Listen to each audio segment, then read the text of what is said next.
thank you for sitting down with me for this interview for Hazze Media. So I'm just going to ask you a few questions. One, what inspired you to start your clothing line, Runaway Kid Apparel? Like, what was the vision behind starting that? So as a kid, like I was always like looking up to people like with fashion, and like baggy clothes were really cool to me. And like being a skater, like I grew up being a skater and baggy clothes, and I just like always wanted to start my own clothing line and kind of like mix it together and like tell a story with whatever line that I drop or send a message. But that's kind of like where it all started, was through skateboarding, honestly. So you want to like emulate the skateboard? Yeah, like kind of this skateboarding style. Yeah. And like maybe high fashion, you never know. But see where that goes. Yeah. So it's my understanding that the motto of it is "Hate is ugly." Yes, the first line. Yeah. Okay, so what was the inspo? Is there like a personal story behind that? Or? So some of you know, if you do TikTok or if you look through the comments on some videos, it can be kind of toxic, and so I like a message that hate is ugly like spreads is kind of like everyone's beautiful, but like spreading hate is ugly. And that's like the first line that I wanted to drop, because everyone gets hate and it's like, it's gross. Yeah, TikTok is toxic sometimes. Yeah, very. What's your ultimate goal? Like, if you see far years down the line, what's your like ideal spot you want Runaway Kid to be in? So I want it to be like one of one like pieces. I think that'd be really cool. So like a person can buy like a shirt and be like, this is one of one, like handmade, it'd be super sick.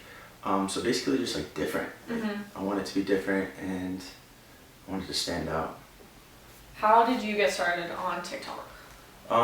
Well, like I said, starting skating, I was always making skate videos, and I wanted to like, that was like my childhood dream, was to become a professional skater. And started making skate videos, posting them on TikTok. They did horrible. So I was like, okay, I have to figure something out. And at the time, like through your For You page, you see dancing. So I started doing dancing. I started doing POVs, which is point of view from someone else's perspective. And I don't know, I just literally tried everything. So you just learned like TikTok dances on the fly? Yeah, and I grew up in Idaho, so I was always bored. There's nothing to do. Literally. Small town. So you just picked that up and it took off from there? Yeah, I just had fun with it, and I didn't do it to like get views, I just did it because it was fun. And I think that's what helped me grow. Yeah, totally.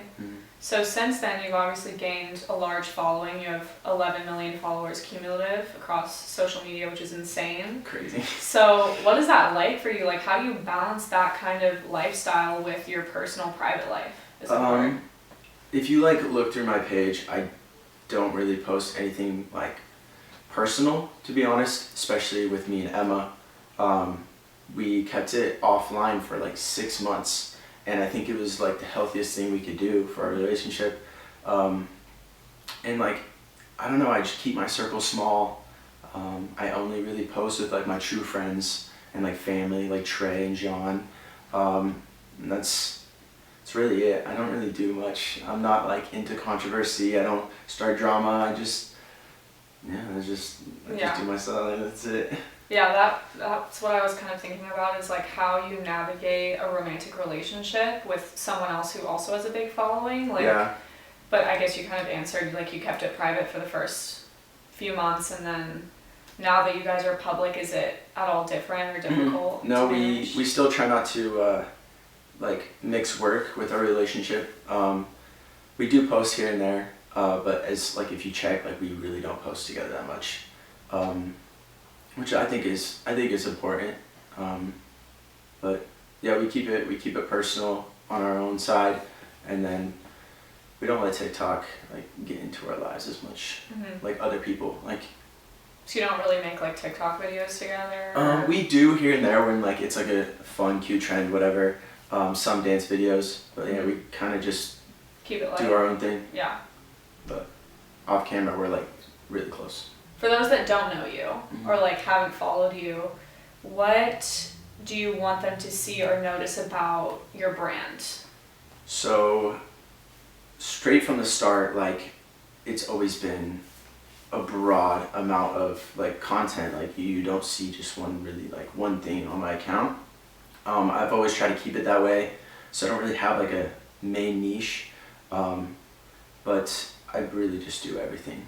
Like, you see me, like, one day I'll be modeling, the other day I'll be dancing, like the other day I'll be gaming, and the other day I'll be opening Pokemon cards. Like, I don't know. Just doing your thing. Yeah, basically.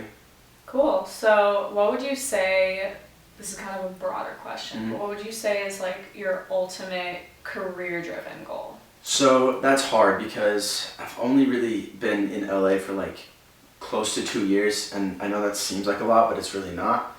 I'm still testing the waters with tons of stuff. Like, I love to do modeling, but I know there's a lot of other stuff I want to try, like acting, so I don't really want to put a stamp on my career and be like, I want to do this, because I really just want to do everything and whatever makes me happy, really. You don't just want to like commit to one thing right now? There's like a couple things. I always want to keep dancing, I want to keep skating, I want to pursue more Pokemon stuff, because that makes me feel like a kid again. It's awesome. And yeah, modeling's amazing, it makes me happy. So, I mean, whatever makes me happy, I'm just going to keep doing, basically. So, I think this is my last question. If you could pick one TikToker, like someone that you look up to, or like your TikTok idol, if you could think of one person, who would it be? Oh, that's hard. It'd probably be one of my good friends, Jean. It's crazy, like, so me and my cousin Trey, back when I like had like 30,000 followers, because Trey's family is my cousin, and we used to learn Jean's dances, like back in Idaho, and I think that's so crazy because now me and Jean are like best friends, and like he's been grinding for a long time, and I think he deserves so much better. He's only got like 8 million followers, but like he's been doing it for so long. But I'd say Jean, for sure.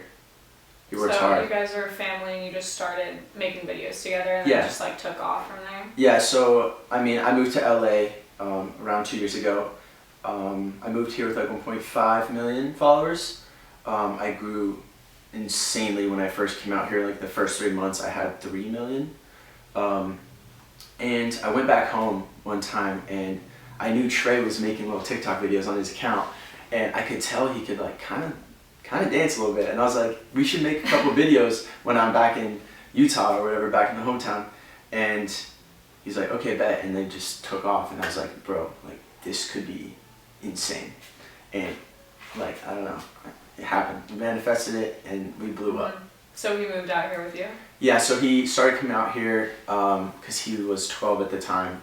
He started coming out here like randomly for like a week because he's a child. Yeah, he's like a little kid. Yeah, but he's so mature for his age.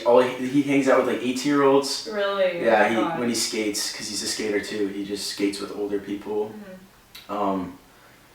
So we just started dancing together, and like 30 million views. I'm like, are you kidding me? Yeah, those are insane. I was like, what? And we did get a lot of hate too, that's why, but that's fine, it helps the views. Yeah. But yeah. Exactly. Yeah, it helped take us to the moon, so that's pretty cool. For sure. Well, thanks for sitting with me and answering these questions. Always. Thank you for having me. Yeah. And that's a wrap. Peace. Peace. Perfect.